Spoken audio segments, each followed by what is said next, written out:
Welcome to Blending the Family, the podcast. Topics can range from what is good wine on a first date, parenting tips, and not being afraid to ask for help.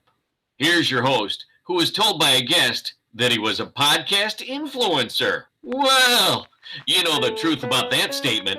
Tommy Maloney. Welcome to another episode of the podcast known as Tommy. What the? Let's try it again. Welcome to another episode of the podcast known as Blending the Family. I am your host, Tommy Maloney. I apologize for that. I'm a little self-conscious. I am coming from a hotel room in Long Island, New York. Having a blast. Just having a blast with the New York folk. If you've never heard of my podcast, thank you for coming by. Thanks for listening. And I bring this up only because I am married to a New Yorker. Even though she's from upstate New York, not like one of the snooty areas of New York, a good blue-collar, working-class area of New York. Anyway, so like I said, a little self-conscious of doing this because I know people can hear me as they're walking by in the hallway. How are you doing? You doing good? You walking the dog? Or you walking the dog? Hey, you walking the dog? Hey, forget about it. Super excited about this. This week has been a lot of stress and a little bit of anxiety. Can stress and anxiety be the same thing? I think they can be. So I think I'm being redundant. Anyway, this past weekend, the boy had a hockey tournament in Phoenix, and it was a lot of fun. I really got to bond with several of the parents, and as an introvert, as a goalie dad, I don't do that enough. I don't hang with parents. If you've listened to me talk about the world of hockey parents, the world of being a former youth hockey coach, we parents, and I say we because I'm an idiot as well. I actually had the boy yelling at me during one of the games told me to shut up as I was yelling at a referee. But I don't hang with the parents because I'm very much an introvert, and a lot of the parents I've talked to in the past don't really know the sport of hockey, so that's why I stay away. However, I've learned, and unfortunately I've learned a little too late, that many of the parents on this hockey team are just great people, and I feel bad that I've waited this long. Oh my gosh, just had so much fun during that hockey tournament. And we have Kenneth Braswell on this episode of the podcast.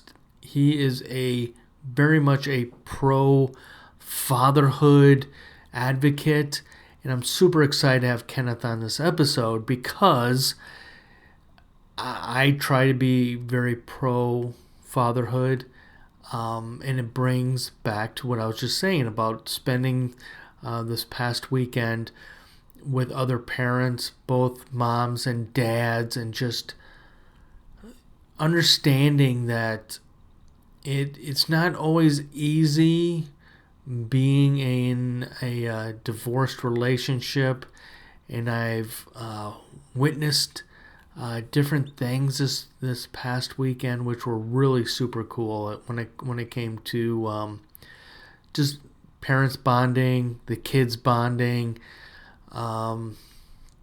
This possibly was the last hockey trip my son and I will be on. We don't know where he will be placed the following season, so this was a very emotional weekend. And I'm going to put a picture in the show notes showing the boy and I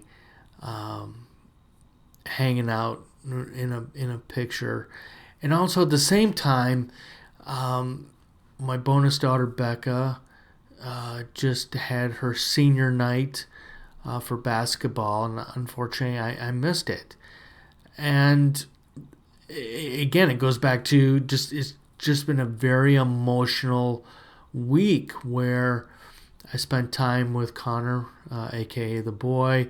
I was able to see Becca play a game the previous week, and I sat there in the stands. I hit it very well between my wife and daughter, sitting there in a bit of tears, knowing that was the last basketball game, the last sporting event I will witness in Becca's high school career. And so I started thinking more and more about, my son Connor is a junior. He'll be a senior going into the new school year, and I don't want to miss any more events like that. I don't want to miss, I'll probably miss some baseball games this spring, but that will hopefully be the last time I miss any events, because my goal has been and still is to either have an opportunity to work remotely, build this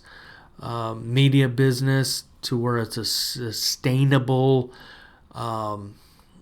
business where I don't have to work a dreaded day job. I'm tired of the dreaded day job. I'm just emotionally drained, physically drained. I'm so far overweight. I had a physical last week, and even the doctor was saying, yeah, you're overweight, but we understand because of the job you do, the travel. And I'm like, that's a poor ass excuse. And I put the onus on myself. So there you go. So again, Kenneth Braswell, just a wonderful guy. Find him on LinkedIn, and I will put his LinkedIn link in the show notes, because again, he is so pro fatherhood. Even though his niche is more towards the African American world, he's still just a great advocate when it comes to fatherhood. Can you hear the dog? Oh, you missed it. Oh, man. When I was trying to sleep last night, I could hear the dog, and I really wanted to find the dog and hug the dog. I miss having a dog. Anyway, so back to Kenneth. Kenneth is consistently doing something to help promote positive fatherhood, and so that's why I'm super pumped to have him on the podcast. Matter of fact, when I was editing the podcast, I started to cry because a lot of the things he talked about really resonated with me, and I hope it resonates with you. Be it if even if you're a mom, listening to Kenneth talk, listening to Kenneth's journey, listening to Kenneth talk about how he's encompassed his family as part of his business. It was just a wonderful interview. So there you go. I'm trying to think what else I had to mention. That's about it, really. Have a little bit of a headache, so hopefully get this produced, get this out there, and so I can take some aspirin and go to bed. Tomorrow's a travel day, so we get to go home and spend quality time with my wife. We're doing a post Valentine's Day weekend. Super excited about that. So there you go.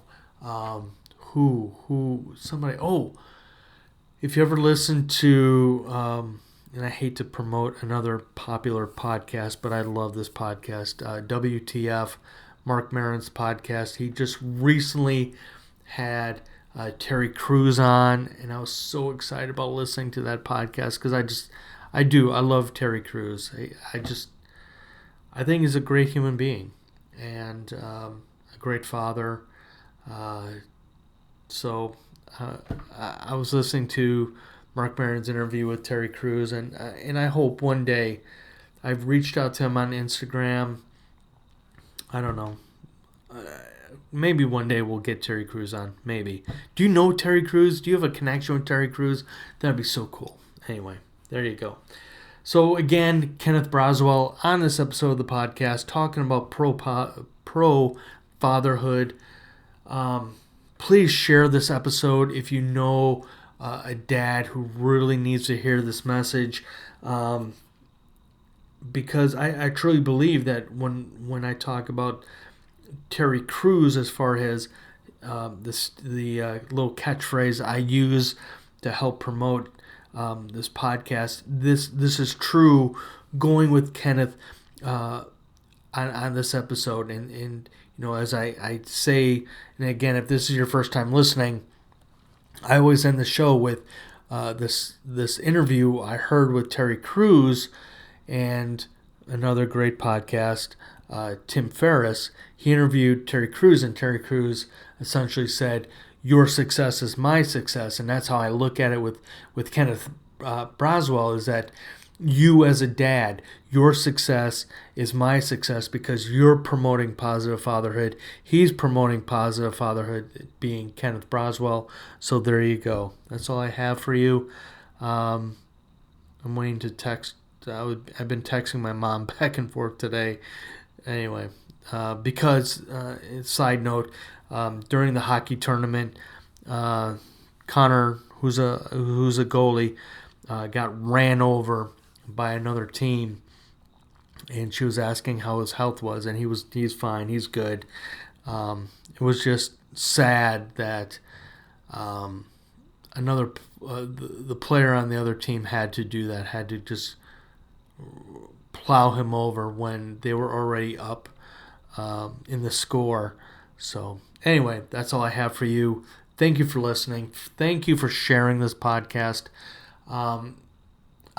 I really do want to say thank you.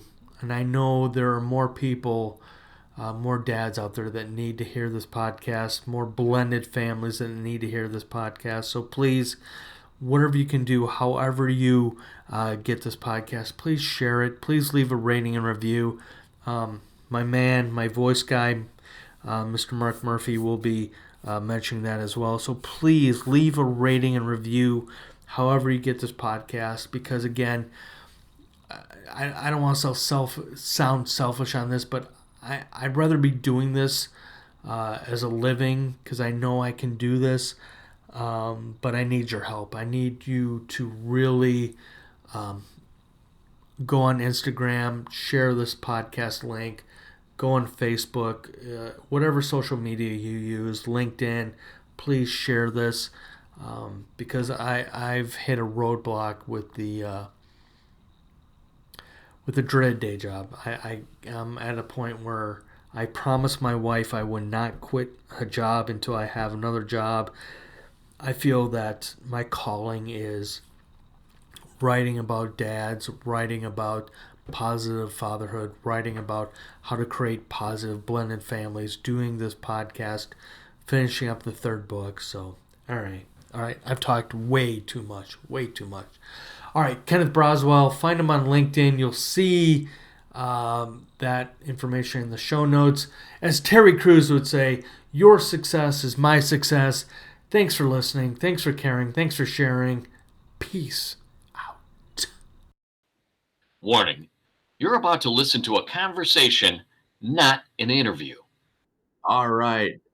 So Kenneth, my top question is, how did you get involved in being such a promoter of fatherhood?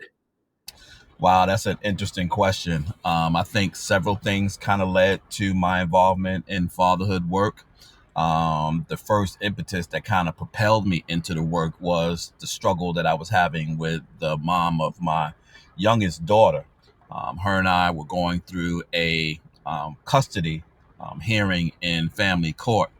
And while I was in family court, realized that something was terribly wrong. I was already in community service doing work in community as the vice president of the Urban League of Northeastern New York. But there was something about that experience that really touched my heart as it relates to men. And I began to start exploring it.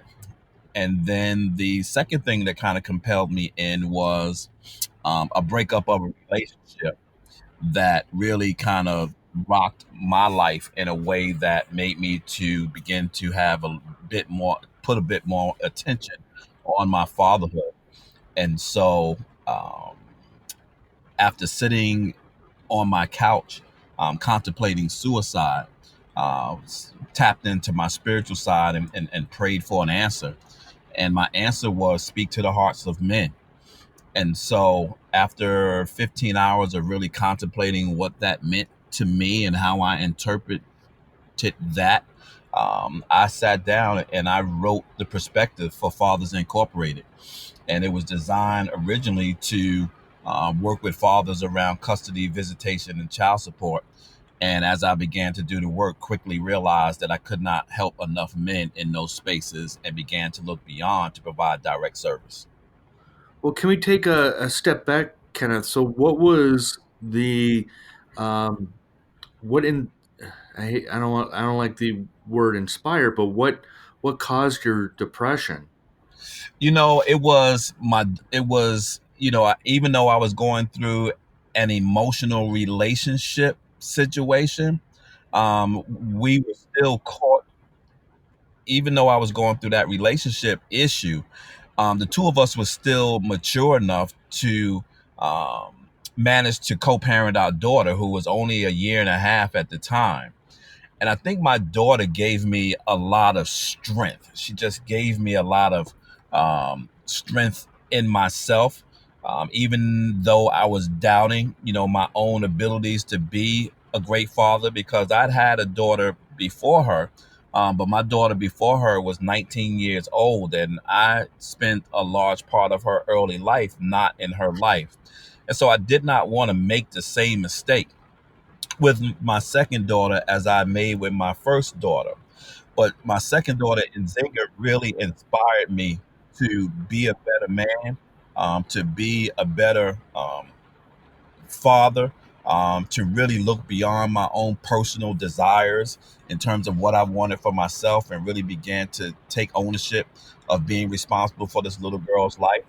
And that really turned me around. That turned me around in a way that began to really focus me on that. So I think that connected to the breakup and then the depression of that relationship was really the focal point of what gave me the ability to really focus on this notion of fatherhood. And once I hooked into that, everything built upon it. Was there a particular moment, Kenneth, that your daughter inspired you to see a new path?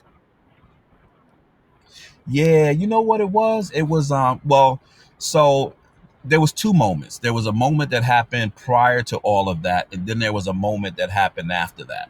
So the moment that happened prior to that was we had a great GYN doctor, and he was a male. He was a male GYN doctor. And when Nzinga was born, and when her mother was, in the midst of labor, and she was, coming out the canal, I was holding her mother's hand, and he motioned to me to come to him. And so I walked over to him, and he told me to put my hands below my daughter's head. And so he said, just hold your hand steady and guide her head out as she's coming out. And then when she was all the way out, he said, hold her in his blanket and cut the umbilical cord. And when I did that, he turned to me and said that you're her father. You should be the first man that physically touches her. And that should be the feeling that she should always have.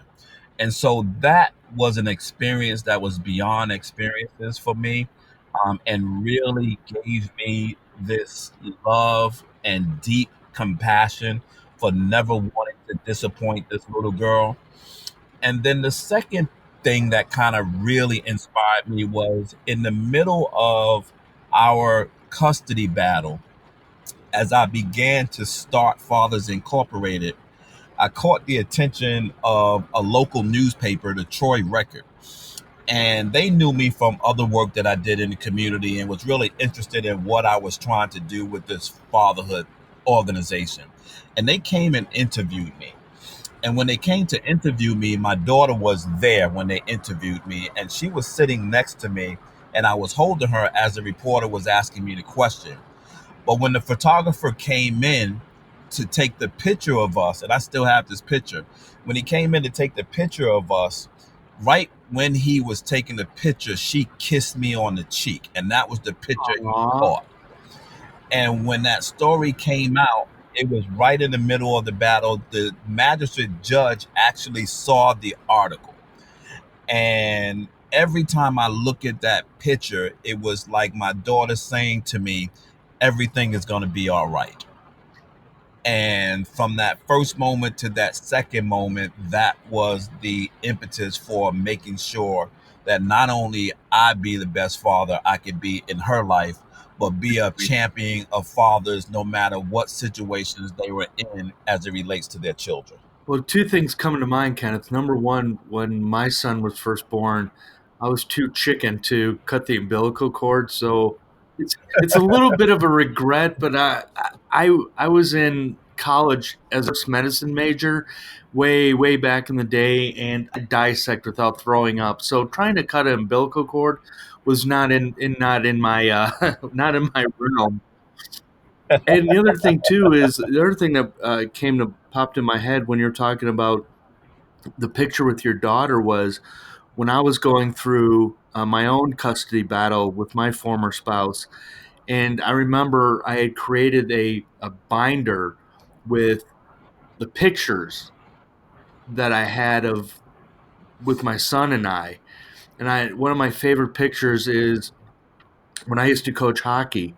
And there's a picture of he and I we're both goalies, hockey goalies, and we're just there together. And during the custody battle, I spent a lot of time crying during that day in court. But that was one of those moments where Uh-huh. that one picture really resonated with me because I think I had the same feeling too, Kenneth, that looking at that picture saying deep inside everything is going to be all right. Hmm. Yeah, no, you talking about, I'm a crier anyway, and so I'm highly emotional. It's probably not the best work to be in to kind of, exude that traditional manliness of being strong and stern and in control of everything. But stories about parents and fathers in particular as it relates to their children just touches my heart. And remember thinking about this whole notion of speaking to the hearts of men. And what that has always meant to me was that no matter what's going on in the lives of men and their children and their relationships and their lives and all of those things, if you can just get to the core of their hearts, they'll find a way to get beyond whatever they're struggling with, and to know that their current circumstance is is not indicative of their life, and that the scripture says this too shall pass. And so if you think about it from the moment that this is not going to be the way that it's going to be always, it gives you the strength to move on. I've wanted you on this podcast for time because I really wanted to commend you, someone in person, Kenneth, because for the listeners out there who are on LinkedIn, I will put Kenneth's LinkedIn information on there because Kenneth, you are. I don't want. I don't want to say jealous. That I don't like that word, but when I see what you're out there doing, Kenneth, I'm like, yeah, more men out there are helping the cause to promote positive fatherhood, and I just love the fact that you are out there doing it. And oh my gosh, every new LinkedIn post I see with you is you really are changing men's lives. Do you realize what you're doing out there? I mean, for your cause, do you realize what lives are being changed of your passion? Yeah, I do and I don't. Like, I know that the work that I do is good work, I know it's I know it is my calling. I know it is my purpose in life, but I try so hard to maintain a level of humility, in this work, so that I never begin for one moment to believe that this work is about me. It's not about me.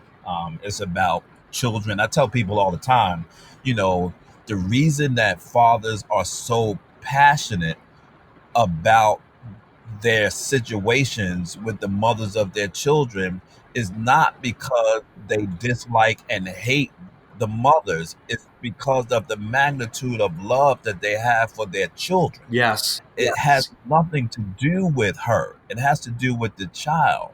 And secondly, for me in the work, my work, although it is about strengthening fathers, at the end of the day, is not so much about fathers. It is the work that we have to do to ensure that our children has every level of parental involvement possible. And that includes the love, respect, admiration, compassion, support, and provision for their fathers. And that if you are serious about talking about working with families, you cannot be serious if you're not including fathers in that paradigm. And that is the work that drives me each and every day. And so when I see children that are suffering from the inability of parents to understand that parenting has absolutely nothing to do with them and has to do everything to do with the child, it drives and motivates me to do even more. I had on this podcast a gentleman named James Lopez who runs an organization called Fatherhood is Lit. He also has another uh, fatherhood business called Cool for Dads. Mm, And he was telling me that one of his frustrations is he coaches youth basketball, really young kids. mm, And he says that mm-hmm. majority of the time the dads don't come out and watch their own kids play. And I'm just amazed, Kenneth, because, you know, as as much as I want to be there for my son and actually my bonus daughters, I want to be there to show my support. It just amazes me that there are dads out there who won't take the time to go support their kids, be it an athletic event or an after school event. Where is it that we dads are failing our kids? What is it out in the trenches that we can help with, not only just this podcast, but to help promote positive fatherhood? How can we help our kids more? With me, it always goes back to the heart. Somewhere along the line, when you think about these fathers, there was somewhere along the line a disconnection of the heart. And it's kind of like, what happened in the relationship that has made you so hard that you can't accept that someone else's heart relies on the activation of your actions. And some of it is this thing called pride, that they don't want to give in to her. Some of it is um, low self esteem, which is, I really don't know if I can do it. And then the more sad position is, I believe they can do better without me. And so it's a combination of some of those things, and some of those things are sometimes heavier than others. I I believe that, that this work, although you can do it organizationally, you and I can, put together campaigns and programs, and we could do direct service and podcasts and documentaries and social media posts, and we could do all those things to elevate the conversation. But I really believe that the true work of building men in the way that they become compassionate for their children is a one on one job, meaning that that we are accountable for each other. We are our brother's keeper. I believe that that's what that means. That means that one of us has to strengthen another of us. And that is much of a message that you and I can put out there about the essentialness and the importance of fatherhood, that it really doesn't make a heart connection until someone else personally connects it for you. You know, you bring up a great point, and there's one of my dear friends who's also been a guest on this podcast. His name is Brett Zachman, and uh, Zach. He runs an organization, Kenneth, called Be Men. And one of the first times Mm, I met Zach, we had this really heart to heart conversation. And one of the things he talked about is, and I'm just going to paraphrase it was the problem with a lot of us men is that we feel that we're always in competition with each other versus mm, coming to his example was when you first meet another man, instead of going face to face, come up to the side and start building, rapport, start building a relationship before coming face to face with another man. Because again, we always feel like we're in competition with each other. And I feel that mm. after listening to you, Kenneth, I think that's where we are as a fatherhood, is that we're trying to compete against a ghost. We're trying to compete against, you know, Yeah. all these other men instead of Mm. looking in the mirror each every day and go, how can I be a better father today? Hmm. Right. I think that, one of the things that I talk about when I'm doing, we have a curriculum called What About Dad? And the curriculum or training is designed to go into agencies or agencies or organizations to talk to them about the importance of thinking about dad in the midst of your work. And one of the things that we talk about in there is this whole notion that whenever we think about women, or whenever we think about moms, we think about them as women. However, when we think about dads, we don't think about them as men. We separate those two things. For moms and women, we connect them. We understand that moms are women, right? And those two things are intimately connected to each other.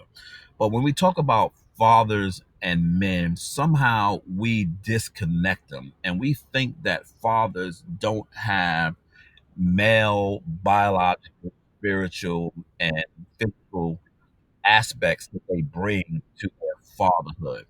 And so when you connect those two things, you have to then be okay with understanding that men will be men. They will act like men. They will function like men. They will respond like men. They'll communicate like men. And so when you get these guys that bring some of that to the table at the same time that they're trying to be dads or don't understand that being a father is a functioning and a responsibility of being a man, and how do you navigate those two things. They have difficulty in being the kind of men that would take instruction from someone else, or that would understand exactly what it means to be a father. And I just think that the work that we have to do in this space with fathers starts long before they become fathers. Somehow we got to begin to connect this work we do when they're boys, right? And understanding that boys will become men, men will become fathers, and giving them the strength and understanding of what that possibly can mean for them, when they become that, and how do you train them to understand how to do that when they're ready, and having and making great choices and great decisions and all of those kinds of things. We don't talk to our boys about that. You talk about basketball, right? So I just dropped my son off at his winter camp, and I was just talking to the coach, and him and I have been kind of talking about, doing some podcasts and doing something around what he's learning about working with these boys. And one of the things that we was just talking about is this whole notion, because his camp is called Beyond Basketball. And I said, at some point in this work that you do with these boys within the sphere of beyond basketball, you have to have some conversations about beyond life. Like, you gotta connect this notion of basketball because they have a love for basketball. They have a heart for basketball. You got to connect their love for basketball with their love for life and their appreciation of life. And how do you connect those two things together? And so some of the work that you and I have to do is momentary work, where we're trying to deal with the things that you and I see on a day-to-day basis and how society sees fathers. Some of the work you and I have to do is forward thinking work, which is, how do we do what we need to do today so we can lessen what we see today in the future?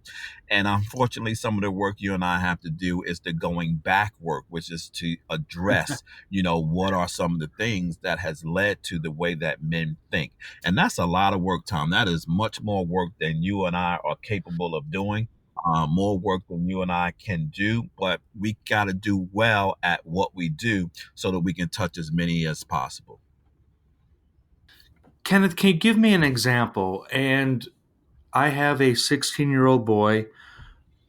One of the conversations I've had with him is I blatantly asked him recently, I said, how am I doing as a dad? Where can I improve as a dad? But I want to ask you, Kenneth, what other conversations, what other deep, tough conversations can we dads with our kids? Those is interesting that you asked that, because my son is 11. He just turned 11. And him and I was having this conversation, as well as with my now 20-year-old daughter, who now wants to start a business. And so with the two of them in separate conversations, one of the questions that I asked them was, like, what is it that you want from life? Like, what do you want? What do you expect life to give you? Or what is it that you want from life? And so both of them struggled with the answer, because I think it was just way too deep for them to kind of understand. And then both of them asked, like, what do you mean by that? And I was like, what's your expectations? Like, what is it that you want from life? What is it that you want to be able to be a champion of? Who do you want to help? Who do you want to serve? What do you want to accomplish? Like, what do you want from life? Because everything that you do attributes to the ability to get what you want from life. But you cannot make great decisions until you know what you want from life. You cannot start a business until you know what you want from your business. You cannot be engaged in a relationship until you know what you want from that relationship. So you got to walk into everything that you want already knowing what you want to receive from it. So when I ask you what you want from life, it's a much larger conceptual thought that takes everything you want from life, puts it all together, and gives you that one big thing that you want. And they, I thought that Nzinga would get it because she's my 20, and she did get it, because the way she began to talk after that was really inspiring, to me. My son did not get it all the way to the life thing, but he got it far enough to be able to kind of shape him what he would possibly do over the next 10 to 20 years. And so I got him from thinking about wanting to be signed by the NBA and being at the draft to saying to me that he really wants to help people. He wants to help them be better in their lives.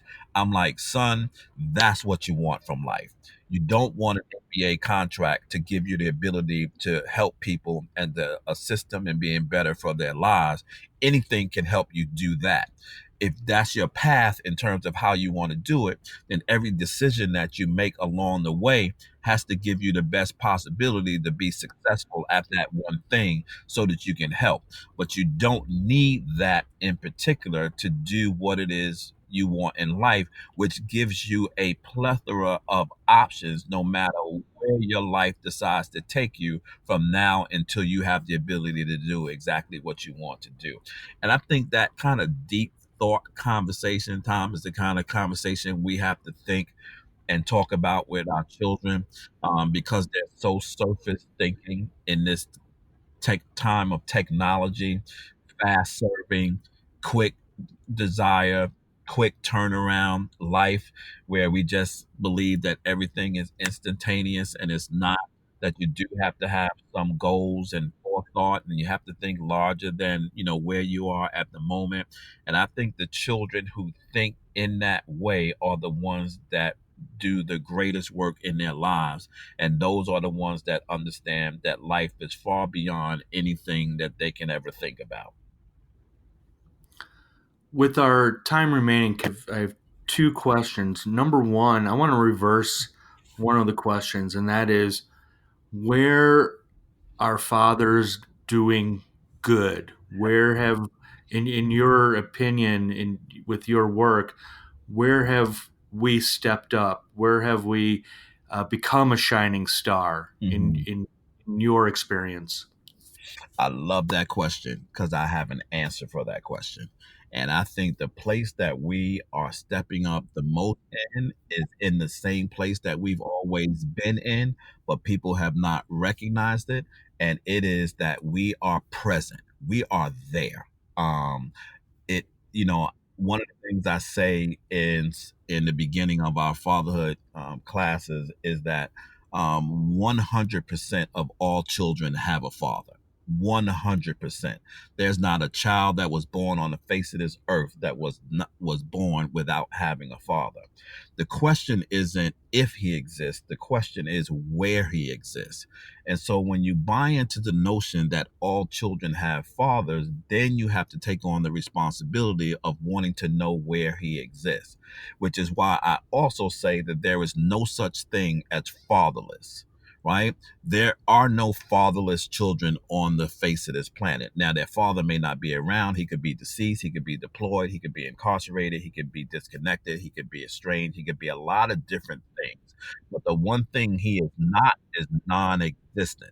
But once you understand where he is, you can begin to build the character and self esteem of a child to ensure that the hole in their heart that is in the shape of their father doesn't have a negative impact on who they are and who they want to become in life.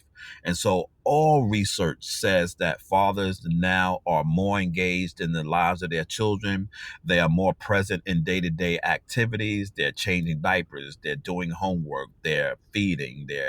They're staying at home. We have more stay-at-home dads than we've ever had in the history of being dads. There are more single dads. Single dads, the numbers of single dads continue to rise. And a part of that is because the culture of the courts are beginning to change a little bit. Not fast, they're still not equal, but they are changing. Men are also owning up and taking the responsibility now of moving in and actually taking control of their children when their children are in bad situations. So, Tom, to answer the question, very simply, we are present, we are there. People just choose not to see us. They choose to ignore us, and they choose to not give us relevance. And this work that you and I do, while it is about, moving conversation, moving languages, it is more about making sure that people understand that we are present and we are relevant. I agree with that wholeheartedly because I know a lot of my friends, my dad friends are very present, and they feel the same way as I do when they miss out on one of our kids' events, and it hurts that we can't make every single event um, that is out there. And I agree. it's a different world, like you were just saying, that more men are present, and it's nice. It is really nice to see, no matter what the event, again, be it a sporting event or an after school event, you have those dads, you have the support of fatherhood. So thank you so much for that, Kenneth. Last question. Here we go.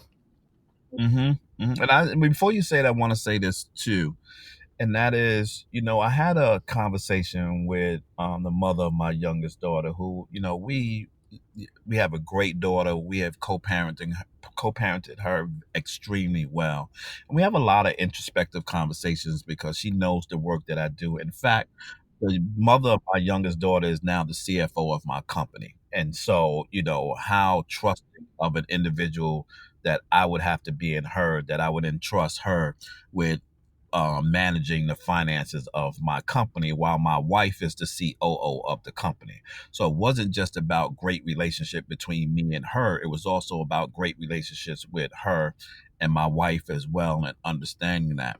But we were having a conversation one day, and I said to her, I said, 'cause she turned to me and she said, "We did a great job." And I said, "Yeah, we did do a great job." And we were going on in the conversation, and I said, "You know what? One of the things that I always think about, even in this great scenario of finding a way to be great parents for our child, irregardless of our personal relationship, there were still some losses in that. Although there were some great wins, there were still some losses." And she says, "What do you mean?" And I said, when she became older, when she became 13 or 14, she began to spend more time with you because that was her transitioning into womanhood. I believe that she needed that. We both believe that she needed that. I said, but as a result of that, do you realize that I don't know what it feels like for my daughter to get up in the morning with a bad attitude? I don't know what it feels like for her coming into the house having a bad day. I don't know what it feels like to know in the middle of the night that she's safe in her bed sleep. Do you know that there are things that are very intimate that I don't know about her? It's not as a result of us being bad parents, it's as a result of us living in two separate households. And I think that one of the messages that I want to give to people is that in the greatest of wins, when we are separated as parents, there are some losses, and we have to recognize that those losses are real and they're relevant. And those losses give us the acceptance of those losses gives us the ability to have compassion for each other as parents, given the fact that we're not living in the same house with our children, no matter what those relationships are. Well, in the one thing that comes to mind, and I've been harping a lot about this, is the world of divorce, blended families versus traditional family. And that is my exact thought process, is that as a traditional family, you get to see your kids on a regular basis. Right. You, like you were just saying, Kenneth, you get to see kids wake up in a happy mood. You get to see them wake up in a bad mood. You get to see them come home.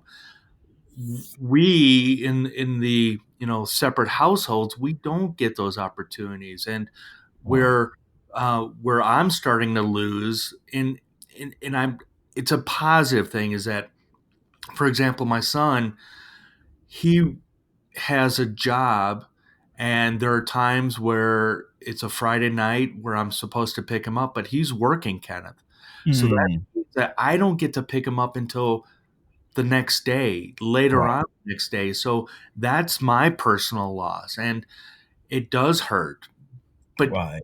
but knowing that in your situation with your daughter when she was younger, knowing that she's in a good household, a stable household, Mhm. knowing that in with my son, that he's working, he's making money, he's um, doing adulting type things so he can create life skills.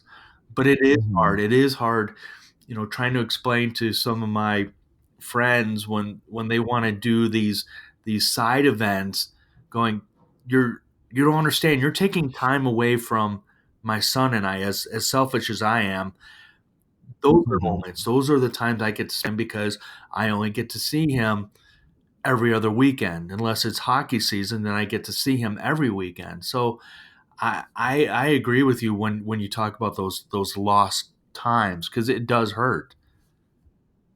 Yeah, it does. And we have this saying where, don't miss a minute because you might miss a moment. We always say that to dad. It's kind of one of mine, when someone says if you have a piece of advice to give to dad, I kind of always say that. And then I'll say that, what it means is that, people always kind of talk about, you want to be around your child because you want to see the first time they walk. And we believe that that's the only time that it will be the first time that they walk. And I said, and so you want to see them walk for the first time, but you also want to see them walk into school for the first time. You also want to see them walk on the court for the first time. You also want to see them walk down the aisle for the first time. You want to see them walk into their brand new home for the first time. You want to see them walk into their business for the first time. You want to see them walk into their success for the first time. And I said, and what that means is that your children are always moving. And in order for you to be there, you have to be there while they're moving because they don't sit still. And so, in order to do that, you have to do whatever it is you need to do to make sure that you're available for them every time that they're moving. And so, that is oftentimes difficult, even in the best relationships. One of my friends, Dr. Ivy Tolson, proposed a scenario to me one time that I'm still complex by today, and I'm gonna give it to you, Tommy. Hopefully, you can share this with others, and you can try to get an answer for this. He said to me, "What's the difference between a father who has 50% custody of their child and a father who travels 50% of the time?" Wow. I said the same thing you just said. Wow. He says they're both absent half the time. He says the issue is not their absent. The issue is what they're doing when they're absent. Yeah, and that's the situation where I'm in, where for my quote unquote dreaded day job, I am on the road 100% of the time. And so one of the things Mm, I did was, and I put this in a book, was I occasionally I'm not I've been really bad at it lately, but occasionally when I first was divorced, as soon as I would get to an airport, I would buy postcards. I would send postcards to my son. And mm, this was at the time when he was first learning how to read. And I know for a fact my son mm. at his mom's house, he still has those postcards. So Nice. yeah, I hate I hate my life when it comes to the day job because it's exactly what your doctor friend was just saying. It's hard. It's rough. And Right. it goes back to what you said. You miss a minute, you miss a moment. I've missed too many moments in my own personal. And I know there are other Right. dads out there in the same situation. And it is hard. It is rough that we do miss those moments. And Yeah. again, it hurts. Yeah. Yeah. But you got to, I mean, the great thing that you're doing is that it's the answer that I give to dads who say, she won't let me see my kid, the courts are doing this, it's all of those kind of things. And they'll say, well, what can I do? And my answer in response to that always is something. You got to do something. What you can't do is nothing. And so, even if you have to write a letter every day and send it to your child, or maybe you have to write it every day and don't send it to them, but what you do is you write them and you hold on to them because a moment will come where they will come to you and ask, "What did you do to come and get me?" Or "What did you do to try to stay connected with me?" And you can say, "I tried all I can, but all I could. But the one thing I did was I wrote you every day and I did not send them to you because I did not believe that you would get them. But you know what? Let me go into this closet. And you pull down this box with thousands of freaking letters in it that you've written to your child over the past 3 to 4 years. And that child reads it and begins to change his perspective on how they see their father. And so some of what you want up front may not come, but it'll all be rewarded back to you on the back end, because they don't always remain below 18 years old. At some point, they become 20, they become 30, and they become 40. And child support and courts and baby mamas and all those things don't have anything to do with your relationship with your child. But you do prepare for the moment that they have the freedom to be able to have as much access with you as they desire.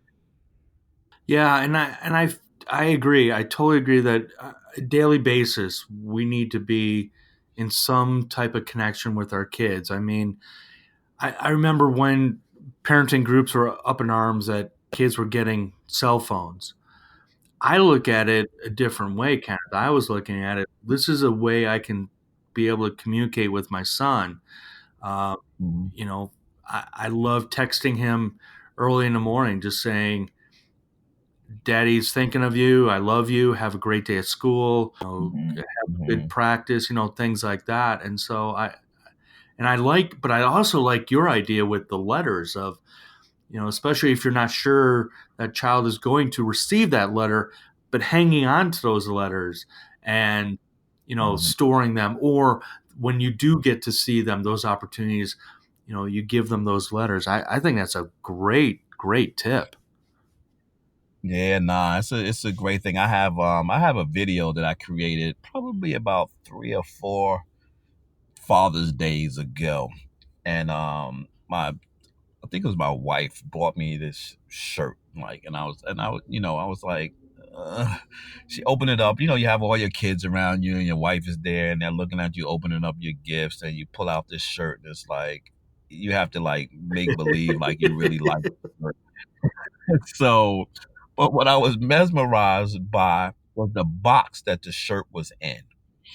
And I was like, man, I didn't say this out loud, but in my head, I was like, man, this is a nice box. And I took the box and I kind of put it up underneath the bed. And I went to Michael's and I brought all these letters, these wooden letters.